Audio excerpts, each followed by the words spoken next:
বিশ্বনবী বললেন জুমার নামাজের 15টা সুন্নত মুখস্থ রাখতে হবে। 1 নাম্বার সুন্নত ফজরের সালাত জামাতে পড়তে হবে।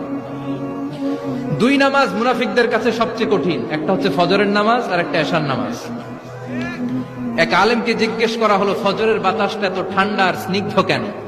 আলেম উত্তর দিয়েছিল কারণ ফজরের বাতাসে মুনাফিকদের নাকের দুর্গন্ধ মিশে না।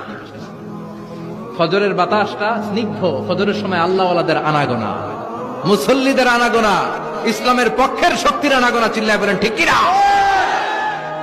মসজিদে নববীতে জুমার নামাজের দৃশ্য আর ফজরের নামাজের দৃশ্য ছিল এক। বাংলাদেশে ফজরের নামাজের দৃশ্য আর জুমার নামাজের দৃশ্য এক নাকি? ফজরের নামাজের সময় মুসল্লি নাই, এক কাতারও হয় না, আর জুমার নামাজে পাক্কা মুসল্লি দেরি করে গেলে বারান্দায়ও জায়গা পায় না। কথা কন। তাহলে আগামীকাল ফজরের নামাজটা আমরা জামাতে পড়বো।